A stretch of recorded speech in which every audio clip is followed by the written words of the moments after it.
Good morning student, my self Jaya Sharma, assistant professor regional college pharmacy.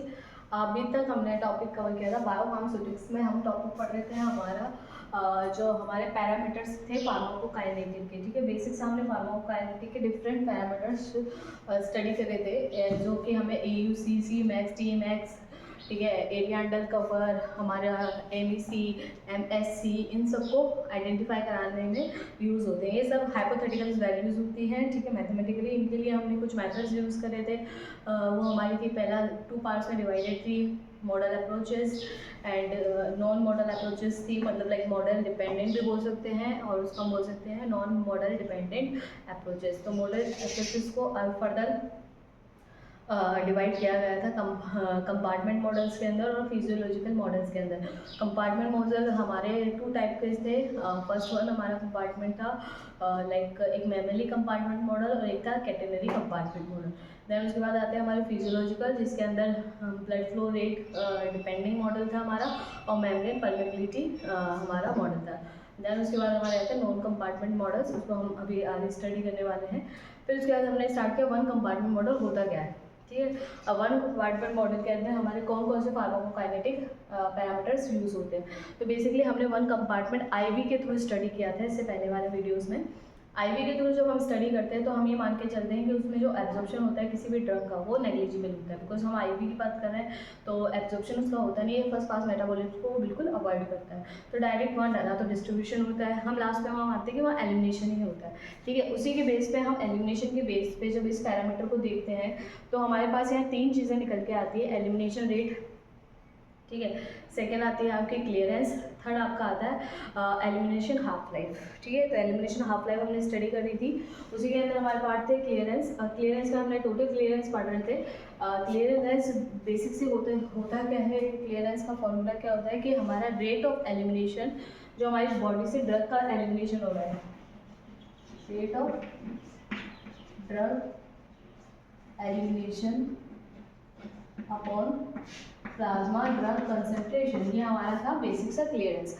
ठीक है, तो इसके बाद मैंने क्लियरेंस भी बताया थी कि क्लियरेंस हमने इससे पहले प्रीवियस चैप्टर्स में भी पढ़ा हुआ है एलिमिनेशन वाले चैप्टर में, कि क्लियरेंस जो होते हैं वो 2 टाइप से होते हैं। एक तो हमारे क्लियरेंस होते हैं जैसे किडनी के थ्रू होता है, और एक नॉन रीनल होते हैं। तो किडनी के थ्रू जो होने वाले होते हैं वो रीनल क्लियरेंस होते हैं। ठीक है, इसके अलावा ब्लड के थ्रू भी होते हैं, प्लाज्मा के थ्रू होते हैं, स्वेट ग्लैंड्स के थ्रू होते हैं। ठीक है, बहुत अलग अलग हमारे मेथड्स होते हैं जिनके थ्रू हमारे क्लियरेंस होते हैं। ठीक है, तो अब हम पढ़ रहे थे टोटल क्लियरेंस। तो बेसिक से यहाँ पर टोटल क्लियरेंस का फॉर्मूला में दे रखा है dx/dt अपॉन में c। dx/dt हमारे को डिनोट कर रहा है rate of drug elimination upon में कंसेंट्रेशन।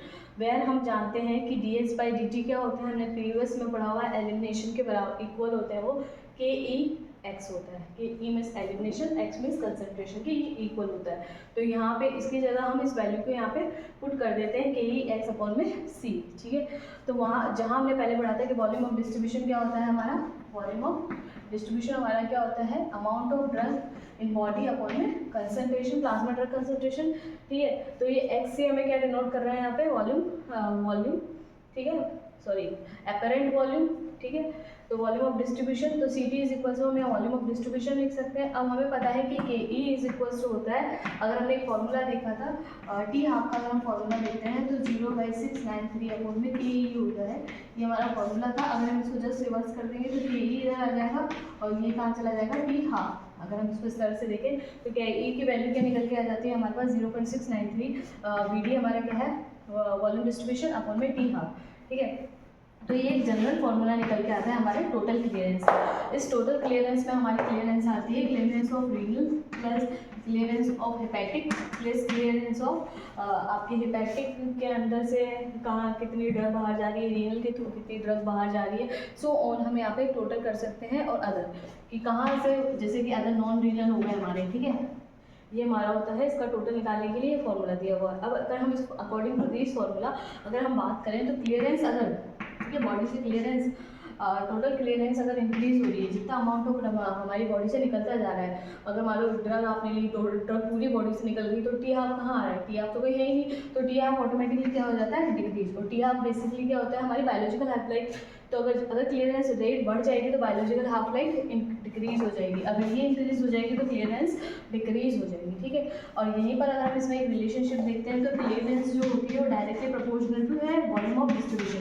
तो जितनी ज़्यादा ड्रग डिस्ट्रीब्यूट होगी हमें पता है उतनी ही ड्रग का क्या होगा, क्लियरेंस आएगा। ये हमें थ्योरेटिकल पता है, इस फॉर्मूले के थ्रू भी हमें ये चीज़ क्लियर हो चुकी है, ठीक है। आपको आई थिंक ये क्लियर हो गया होगा हमारा टोटल बॉडी क्लियरेंस, ठीक है। अब उसके बाद हमारा एक टॉपिक रह गया था एलिमिनेशन का ही, जो था हमारा एलिमिनेशन जो हमारा था फर्स्ट रेट कांस्टेंट, ठीक है। एलिमिनेशन रेट कांस्टेंट, तो इसको हम स्टडी करते हैं। Elimination rate constant through the graph हम इसको स्टडी करेंगे। एक बार हम इसको फिर से देख लेते हैं, ठीक है। ये हमारा था dx बाई dt, हाँ टोटल था हमारा dx बाई dt अपॉन में सी, जहाँ हमें पता था dx by dt is equals to K X होता है, और के एक्स अगर हम सी को लिखते हैं तो हमें पता है x by C is equals to volume of distribution, तो K is equals to volume of distribution, ठीक है। ये हो गया हमारा। और हमें यहाँ से एक पता है कि टी बाई हाफ लाइफ को अगर हम देखते हैं तो वो हमारी क्या होती है, हाफ लाइफ क्या थी हमारी, कंफ्यूजन हो गया है यहाँ पे वीडी के साथ में, हाँ कंसंट्रेशन और ये हमारा हाफ लाइफ आगे निकल जाए, ओह सॉरी हाफ लाइफ में यहाँ पर वैल्यू थी 6.01693, ठीक है। तो ये हमारा इस तरह से निकल के आ जाता है कि ये को हम यहाँ ले जाते हैं और इसकी वैल्यू यहाँ पे पुट कर देते हैं 693 अपॉन वी डी अपॉन में टी हाफ, ठीक है। तो ये वैल्यू हमारी निकल के टोटल क्लियरेंस की आ जाएगी, ठीक है। आई थिंक आपको ये क्लियर हो गया होगा। अब नेक्स्ट हम पढ़ने वाले हैं एलिमिनेशन रेट कांस्टेंट।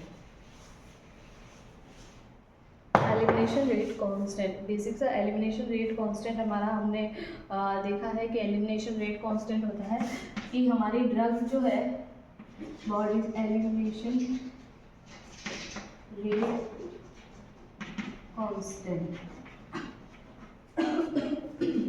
सॉरी एक सेकंड,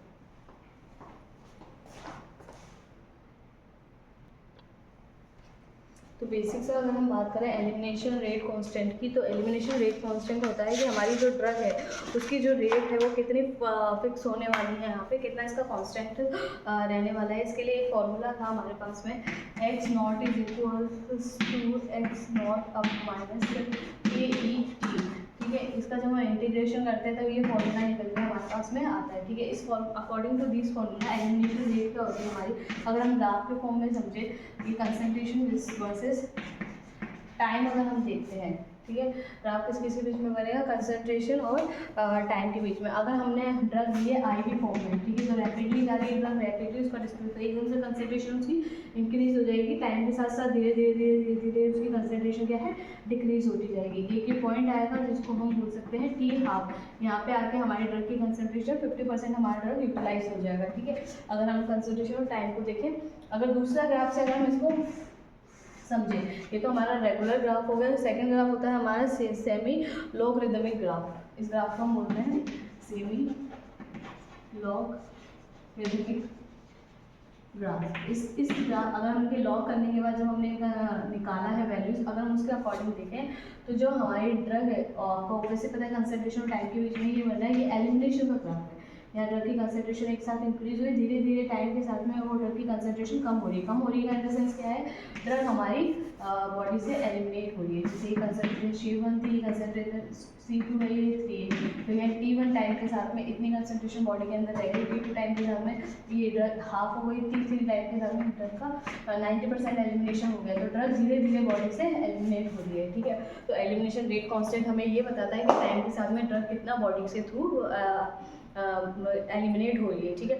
और हाफ लाइफ हमें क्या बताती है कि ड्रग का कितना यूटिलाइजेशन हो चुका है, ड्रग का टाइम के साथ में कितना जो है ड्रग कंसंट्रेशन है, कितनी प्लाज्मा ड्रग कंसंट्रेशन हमें अचीव हुई है। क्लियरेंस बताता है कि टोटल अमाउंट ऑफ ड्रग हमारी बॉडी के अंदर था, और renal clearance volume of distribution बताता है कि टोटल अमाउंट आपकी बॉडी में आपने कितना इंजेक्ट किया और कितना आपकी बॉडी में रिसीव हुआ प्लाज्मा कंसंट्रेशन के थ्रू। और क्लियरेंस आपको बताता है होल ओवर बॉडी के अंदर जहाँ जहाँ जिन जिन पार्ट में ड्रग थी कितना बॉडी से वो बाहर निकल चुकी है, वो हमारे क्लियरेंस के फॉर्मूले में आता है। Thank you so much.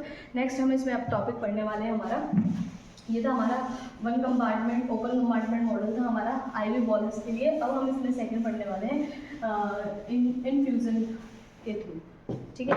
Infusion rate के हम थ्रू इसको नेक्स्ट वीडियो में नेक्स्ट लेक्चर्स के अंदर हम इसको कवर करने वाले हैं। आई थिंक आपको ये क्लियर हो गया concept. Thank you so much. Next video में हम इसको कवर करते हैं।